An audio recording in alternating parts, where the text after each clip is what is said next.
Good evening, tasty liquor lovers. Welcome to another episode of SwillinGrog's wonderful world of beer.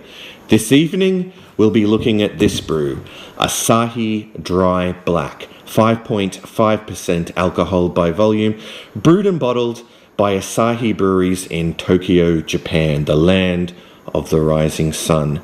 Now, those of you who know me well know that I've been looking for this brew for a wee while now. I finally got my hands on it a couple of weeks ago, so here I am this evening ready to share the experience with you. Alright, so let's grab the trusty bottle opener and crack off the cap, some nice smoke there, and I'll pour it out into this Spiegelau Pilsner glass. Alright, so to those of you who don't know, this is a dark lager. Alright. Giving it a good pour there, getting some nice head. Alright, got the entire bottle in there. Okay, so we'll sit that down here. And let's make an assessment of the appearance. Well, as far as the appearance goes, it's, jet black. Let me just hold it up to the light. If I hold it up to the light, I kind of see a bit of a reddish hue, but to the eye, to the naked eye here, it's just jet black with a very frothy looking beige head. I've got about 2 fingers of beige head there actually, but I must say it looks awfully good. Moving on to the aroma.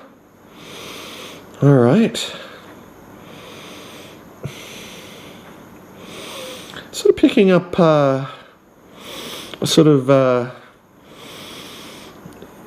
taste of, well, not taste, I mean a smell of sort of like burnt sugar and citrus, strangely. Yeah, there's a bit of grain in there as well. But yeah, sort of, citrus as in, lemon and lime, and sort of burnt sugar, but smells really nice. And there's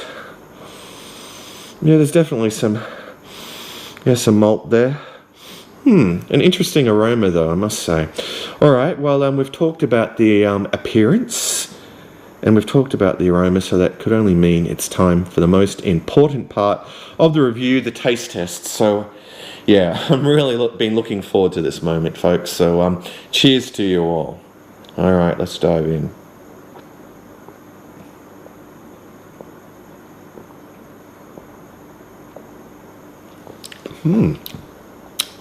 Alright, well, up front, getting some, sweet maltiness there.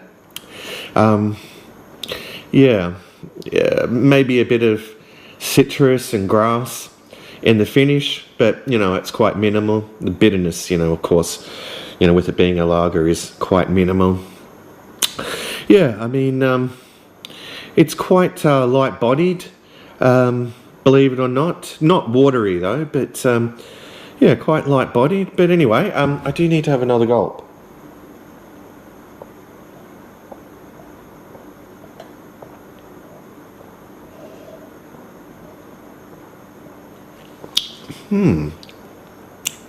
There's definitely a similarity in taste with just the Asahi Super Dry, but I guess this one's a bit more maltier.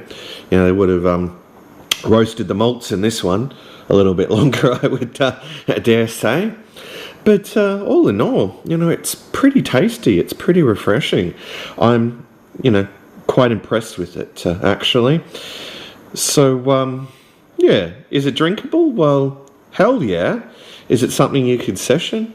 Indeed. I think you probably couldn't session the crap out of it as much as you could the Asahi Super Dry, with it being 5.5%, but you could certainly knock back a 6-pack of this on a hot day. It's it's very refreshing. Anyway, as for the price point, well, believe it or not, I kind of forget what I paid for it. I don't think it was yeah, it was, you know, I don't think it was like ridiculously priced, but I really couldn't give you a price, you know, in terms. Whoa, pardon me. I couldn't really give you a price in terms of a, you know, a 6-pack. Whoa. It's quite effervescent, isn't it? I didn't mention that, but yes, it's quite carbonated too, like the Schleppe Zeppel I reviewed before. But yes, I've lost my train of thought here, folks. Yes, but yeah, I couldn't really give you a price in terms of you know, what you pay for a 6-pack or a carton here. Yeah, I just managed to you know, walk into a store that was you know, selling singles of it, and I don't think I paid too much for it, around about, you know, $5 or $6 tops. Probably I'm leaning more towards around about, you know, $5, which isn't too bad by Australian standards, you know, in terms of what you pay for a single. But yeah, it's in Australia, well, at least it's yeah, being sort of marketed in a strange sort of way. They're sort of you know, pushing it you know, in sort of you know, sophisticated sort of bars and clubs, you know, as you know, a premium you know, sort of beverage, which is yeah, quite strange really, when it's, you know, just a mass-produced you know, dark lager. But I won't babble on about that. But anyway, yeah, but look, I'm really quite impressed with the brew. You know, if you know, Dan Murphy's or you know, First Choice started carrying it, I'd you know, definitely buy a carton of it every now and then. Yeah, definitely one that yeah, could be you know, enjoyed in the you know, in the autumn and winter too, with it being a little bit you know, maltier than you know, it's you know, than the super dry.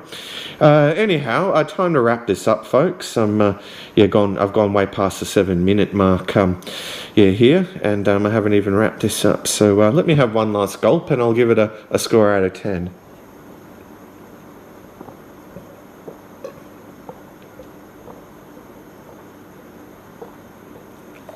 All right, well, all in all, it's a very tasty dark lager. You know, there's nothing offensive about it flavour-wise. You know, it's very refreshing. And, yeah, I failed to mention that, yes, it does, of course, finish quite dry as well, which you would expect, yeah, with the name. But, yeah, what would I give it in terms of a score out of 10? I think it's deserving of a 9 out of 10, a solid 9 out of 10 for Asahi Dry Black, folks. Well, anyway, it was, yes, an enjoyable experience reviewing this one. It was a beer that I'd been waiting to get my hands on for a long time. So I hoped you enjoyed the review as much as I did doing it, folks. But yeah, if you do see this one, yeah, go out and grab it. It's sensational. Anyway, that's it from me. So until next time, fare thee well, all.